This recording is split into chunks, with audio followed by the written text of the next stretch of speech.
The current Hyundai Elantra sedan has been a hot seller in Canada. In fact, it took a run at the #1 best-selling favorite in the country, the Honda Civic.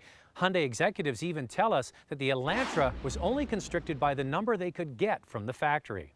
Zach and I both really enjoyed driving the sedan a few years ago, and you can check out that review on our website at drivingtelevision.com. Now, I also need to point out that the Elantra won both the Canadian and the North American Car of the Year awards last year. Now we introduce you to the Hyundai Elantra GT, a hatchback that has been brought out to compete with vehicles like the Mazda 3, the Ford Focus, the Toyota Matrix, and even the Golf hatchback. So with the introduction of a hatchback and a coupe, Hyundai is hoping that the Elantra will be able to compete for the top spot against Honda here in Canada.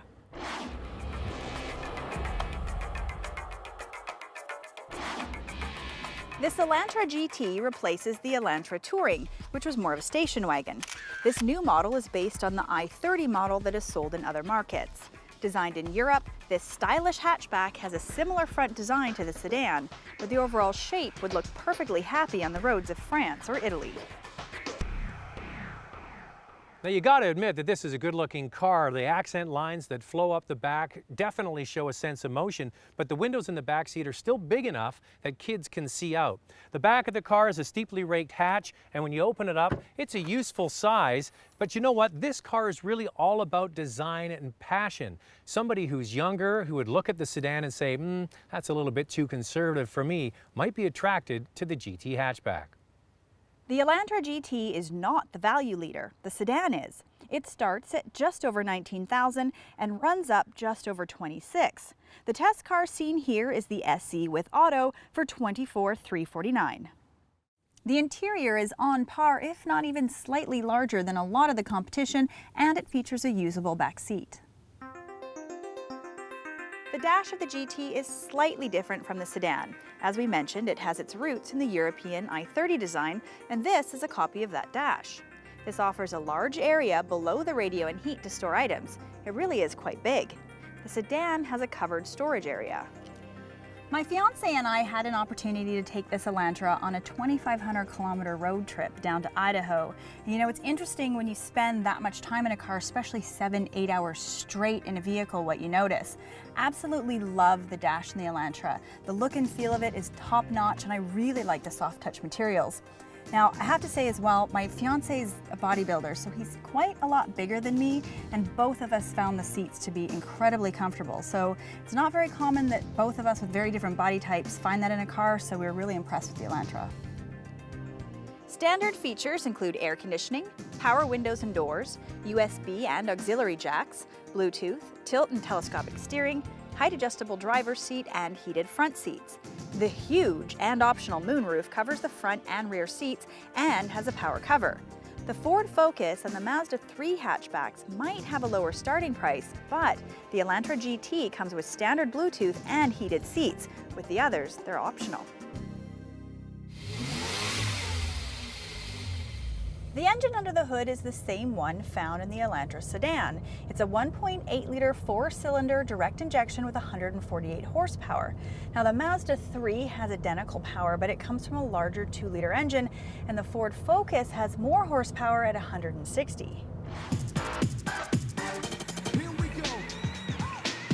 A 6-speed manual or 6-speed automatic are matched to the engine, but the manual is only available on the base GL and middle GLS trim. Our test unit is equipped with the automatic, and it does a good job of getting this car away from a light.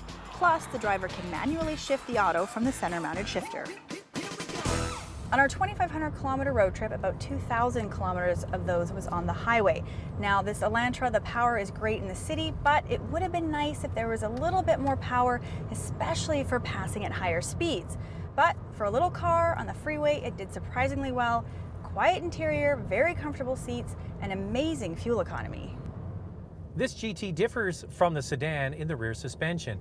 Both have a torsion beam axle in the back, but the GT has an added 22mm sway bar to help keep the car more planted in the corners. But that isn't quite the same extent that other manufacturers have gone to provide good road dynamics. For example, the Ford Focus and also the Mazda 3 have independent suspension all around. This, along with rather soft spring and shock ratings, provides a compliant ride. but one that isn't that inspired compared to others in this class.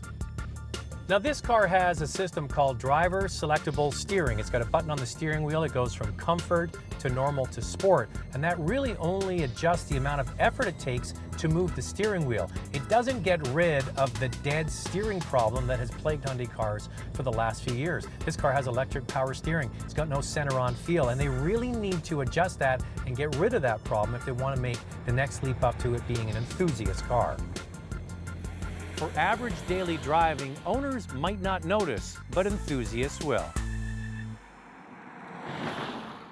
So Zach, what do you think of the new Elantra GT? Well, I think that the European-inspired styling is very attractive. It's a good-looking car. It's also youthful. It'll bring younger buyers to the brand. And the fit and finish, especially on the inside, really is fantastic. Hyundai's doing an amazing job with the interiors of their cars lately.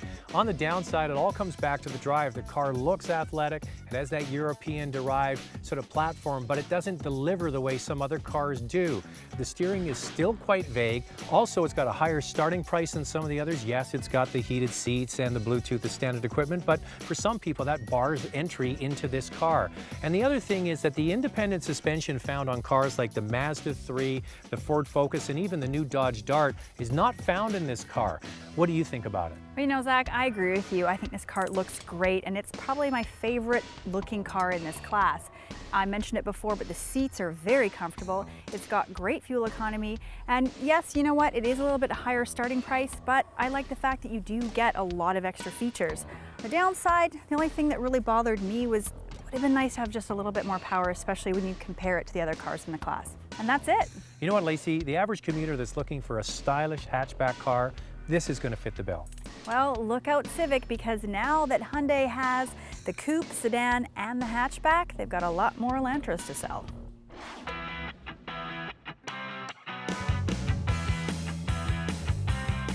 Looking for a sports car? See all the reviews of the latest models at drivingtelevision.com.